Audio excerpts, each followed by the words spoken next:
You're listening to WTIM, your information station. It's time now for your expanded local news. Taylorville City Council is set to meet Monday evening at 7 p.m.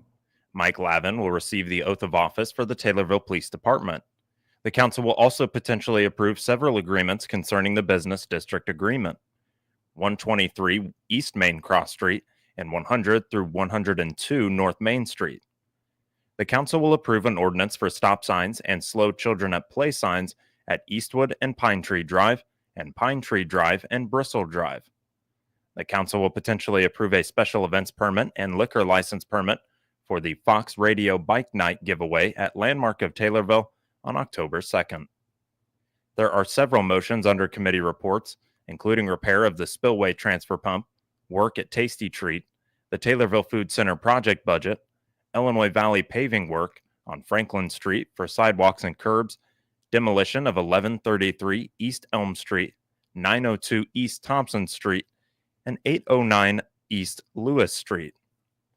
Route 104 sidewalk project, safe routes to school, bids for a track loader and dump truck, and parts and labor for repairs on a 2017 tandem will also be discussed during Monday's evening. The council will hear from City Attorney Taylorville Mayor Bruce Berry and many members of the public who wish to speak. Stay tuned to Regional Radio News for more information following the conclusion of tonight's event.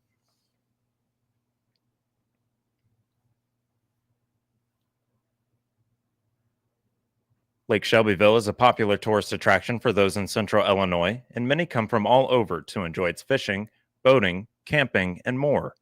Keeping the large lake busy with activities and events is important to visitors and the town of Shelbyville itself.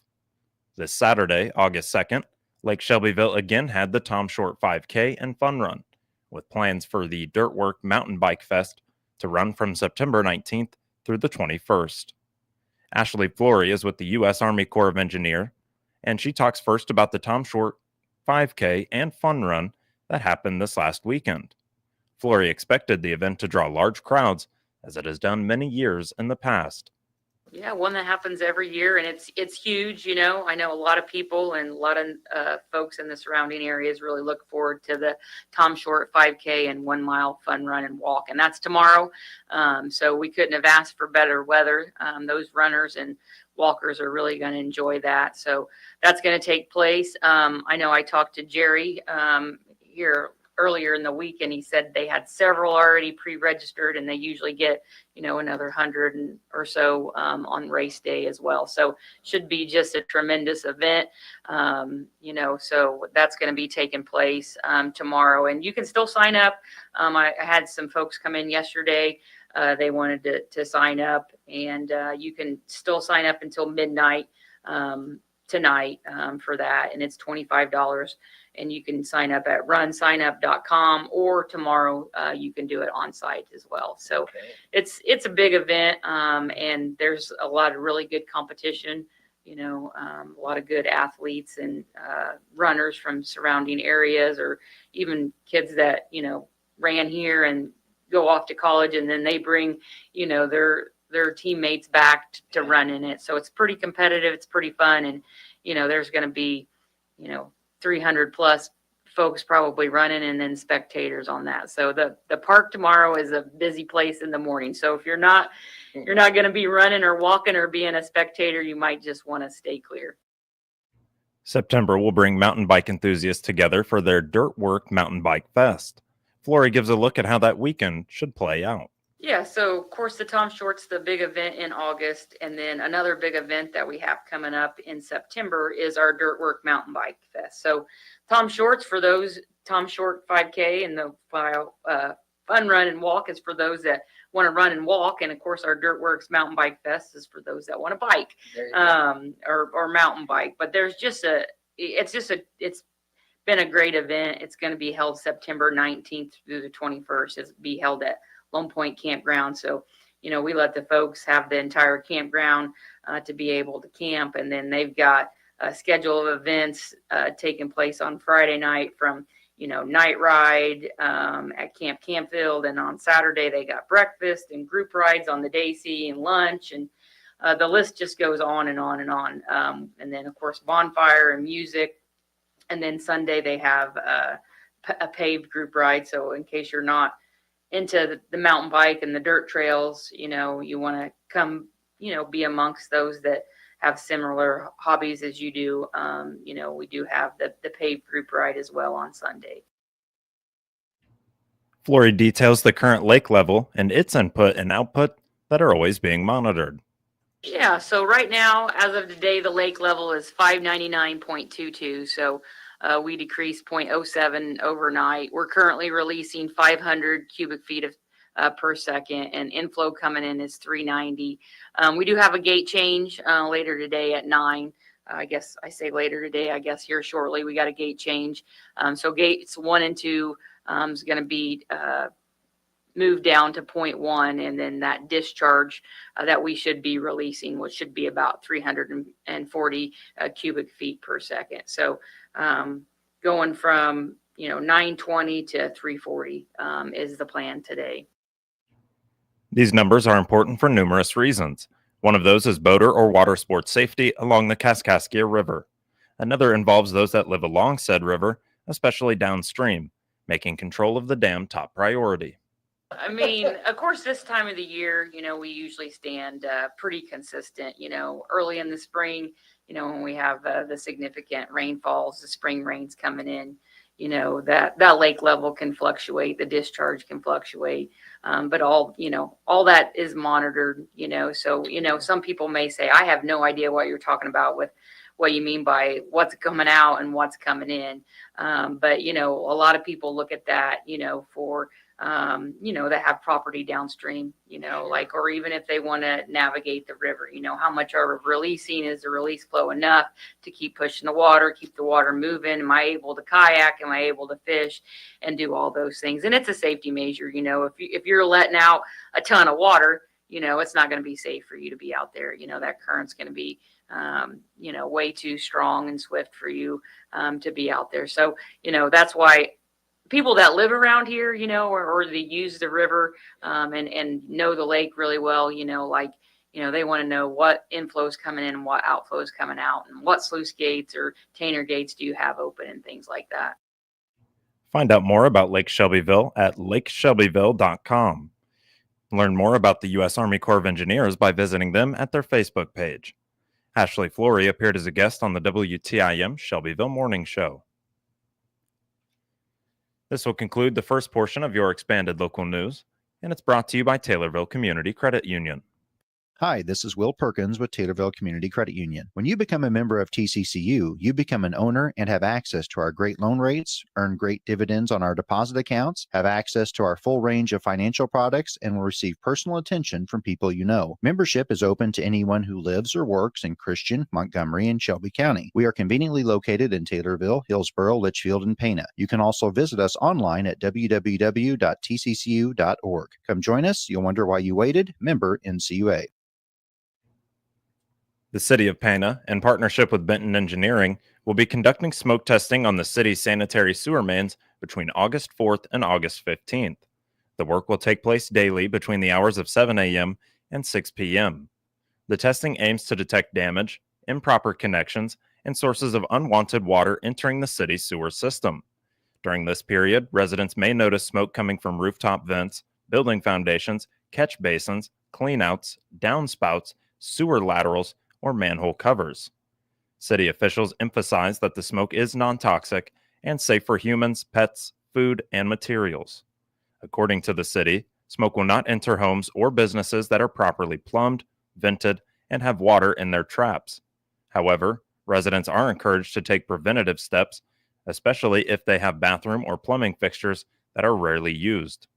City officials recommend running water and unused plumbing fixtures the day before testing, filling traps regularly to prevent sewer gas from entering their home, continuing to add water monthly to unused fixtures to maintain that trap seal. Presence at home is not necessary during the testing. Benton Engineering and the City of Pana staff will be conducting and supervising the process. In the event that smoke does enter a building, it is expected to dissipate quickly with adequate ventilation. Residents with concerns or notice smoke entering their home or business are encouraged to contact the City of Pana at 217-562-3626. For additional information, Kent Taylor, wastewater superintendent for the City of Pana, can be reached at 217-562-2021, while Cameron Jones with Benton Engineering is also available at 217-245-4146.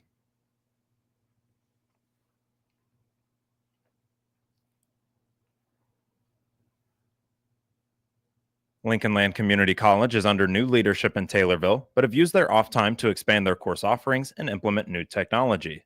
August at LLCC is seen as Back to School Month, and students will get a taste of the many upgrades that have been made.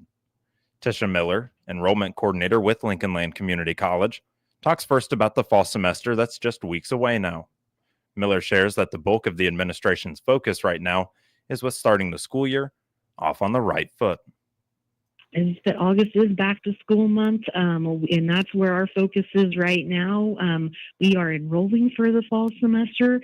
Our students who are already enrolled, Grayson, they have tuition due dates coming up on Wednesday, so we're busy making sure we have all of our financial aid documentation on file, making sure payment plans and our tuition is paid, purchasing textbooks is now available for students who are paying through out of pocket. Financial aid textbook purchases will be available mid-August, but we are moving right along in that enrollment process. But it's not too late. So if students who are just now starting the process of going back to school, there's still time. Our fall classes start August the 25th, and we'll register students up until Friday, August the 22nd. But now is the time, Grayson, to start thinking about, that enrollment process if your plans are to enroll here at Lincoln Land in the fall. Miller discusses some of the many courses that are offered and some of the additions that have recently been made. Yeah, so at Taylorville this fall, just kind of covering a little bit about what we are offering. We have morning, afternoon, and some evening sections available. We do focus a lot on those classes that most people refer to as those gen ed classes. So making sure that you have credit hours in communications, humanities and arts, your math and sciences. So we really do try to offer different classes in each of those general education core requirement areas. So at Taylorville this fall, as far as science courses, we're offering general biology. We have human anatomy and physiology 1 and 2, microbiology, chemistry, and then we're also offering a new natural disasters class. So that one's been popular with our students. So when we offer a new class, there's always some excitement with that. And this one in particular seems to be a popular subject too that students are looking forward to taking. A lot of this work comes on the heels of a change that's been made to their director position. Elizabeth Fines Workman, a native of Taylorville, has plans for more community involvement. Miller goes on to highlight some of her daily duties that the position will call for. We are so excited to announce that Elizabeth Fines Workman has joined us as the director here at Lincoln Land in Taylorville. She officially began her new duties on June the 30th. Although she's new to this position, Grayson, she previously has served as an adjunct instructor for us here at Lincoln Land for 8 years, and she is from Taylorville and has worked at a Taylorville law firm for about the past 8 years. So some people might also know Elizabeth from the Taylorville Park Pool, where she was manager for several years. So she is deeply rooted in this community, went to high school or K through 12 here at Taylorville. So we are happy to have her here at Lincoln Land and Taylorville. And then as far as her her everyday duties here at Lincoln Land and Taylorville, she'll oversee operations, and then she'll also serve as our academic advisor here at the Taylorville location. So students will have the opportunity to get to know her, meet with her each semester to talk about their goals and schedule classes. So I know Elizabeth personally from the 8 years that she's been working as a teacher for us already, and along with the Greater Taylorville Chamber of Commerce, LLCC will be hosting an upcoming Business After Hours event on August 6th. Miller also gives details on some other events that will be held in the next couple of months. Yeah, we do have our campus visit day coming up on Monday, October 13th. So it's a great opportunity if you're considering Lincoln Land to come out, take a look around, talk to staff at Lincoln Land, our faculty, our deans, learn more about programs that you're interested in, or just give us a call. We're happy to help you through schedule a tour or through that enrollment process. And one last thing we have coming up that we're excited about, we are partnering with the Chamber of Commerce and hosting our Business After Hours event. So that's a great opportunity to come out and meet our new director, Elizabeth, on Wednesday, August 6th. To learn more about Lincoln Land Community College, visit llcc.edu. Tisha Miller appeared as a guest on the WTIM Morning Show.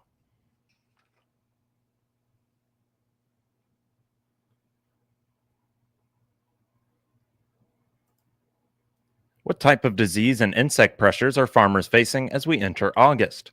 Daniel Harriet farms in Champaign County and talks a little more about just this.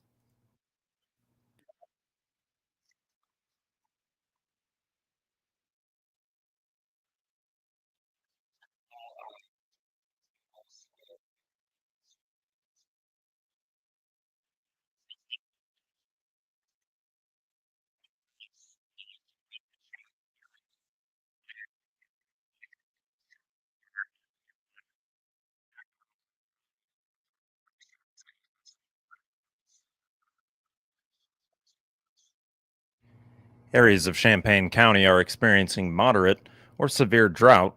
That's according to the latest U.S. Drought Monitor. This will conclude the second portion of your expanded local news, and it's brought to you by CNB Bank and Trust.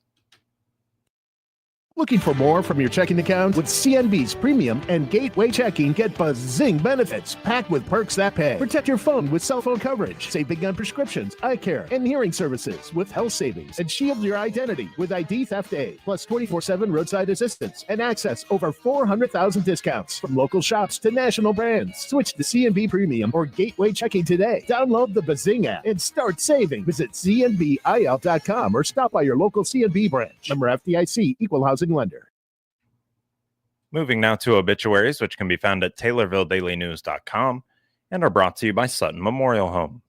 When it comes to organizing your life, Sutton Memorial Home in Taylorville has some words of advice. Consider pre-planning your funeral. The death of a loved one can be a traumatic event in people's lives, and you can spare your family the burden of planning a funeral when they are grieving. Sutton Memorial Home knows that establishing a pre-arrangement assures that important decisions and your personal selection are made in advance and spares your family an additional burden at their time of loss. Sutton Memorial Home in Taylorville. Caring is what they do best.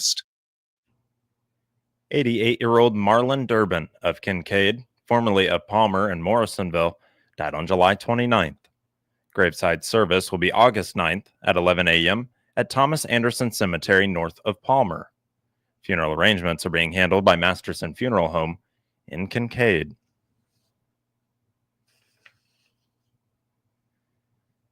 '78-year-old Joseph Henry Halbert of Dwight, Illinois, formerly of Kincaid, died on July 9th. Visitation is August 16th from 1 p.m. until 4 p.m. at Reeves Funeral Home in Gardner, Illinois. Cremation rights have been accorded, and funeral arrangements are being handled by Reeves, Fruland, and Baskerville Funeral Home and Crematory in Gardner, Illinois. Again, find obituaries and previous obituaries at TaylorvilleDailyNews.com. A quick look at the weather for here in central Illinois. An 80% chance of showers here today. That'll be between 10 a.m. and 1 p.m. Mostly cloudy with a high near 80. That chance of rain set at 40%. That chance of showers continues before 10 p.m. and a slight chance of showers between 10 p.m. and 11 p.m. with a low of 63 for tonight, Monday, August 4th. As for Tuesday, that chance of showers rolls in. 30% is where it's set at, with thunderstorms after 1 p.m. A high near 82 and mostly sunny for Tuesday. Get details on these and other local news stories at TaylorvilleDailyNews.com or on WTIM. WTIM is your only local news radio.